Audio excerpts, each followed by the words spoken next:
Going Home, Book 1 in the Survivalist series by A. American, published in 2012. This is a non-spoiler review, so I will keep details as vague as possible.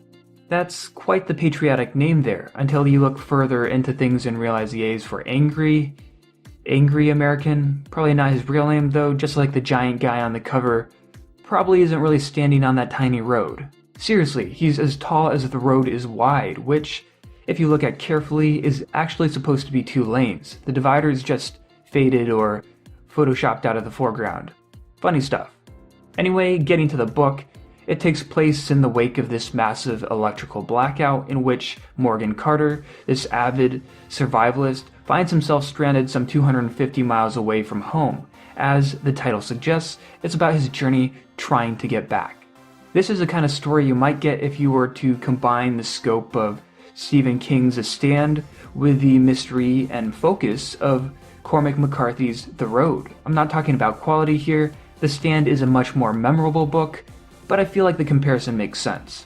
Going Home is an exciting story. The central characters are dynamic, and just as important, they're likable. That's always nice to see. It's a lot easier to root for characters you don't want to strangle with your bare hands. The story also builds, going through this interesting shift about halfway through that adds in several new narrative perspectives, because it isn't just Morgan's story that matters. It's all of their stories. More than that, it's the story of mankind's struggle to survive. But Going Home also has a clear agenda to showcase just how unprepared most citizens are for disaster, how dependent we've become on our gadgets, our technology. How many out there have never even caught their own food through methods as simple as fishing? Though this wouldn't generally pose a problem for me, the author does sacrifice believability in order to achieve this goal, which, in this case, means nearly everyone inexplicably becomes evil right off the bat. Yeah, I have a hard time believing that society would deteriorate this quickly or to this extent.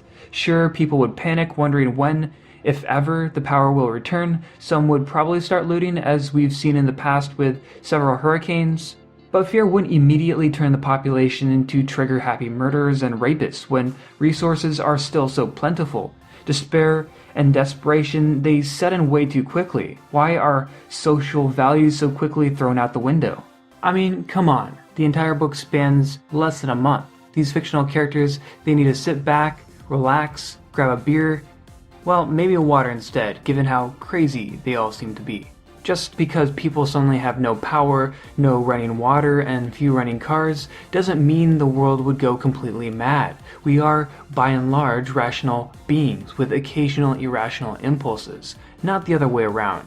In conclusion, Going Home is worth reading. The survivalist elements are entertaining. Morgan has been preparing for this sort of thing for a long time, so well, he's prepared, and who doesn't like a good road trip novel?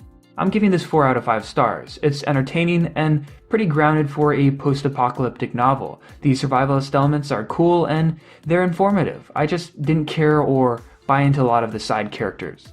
Anyway, that's all I've got. If you liked this review, please give it a thumbs up and subscribe, and thanks for listening. Peace.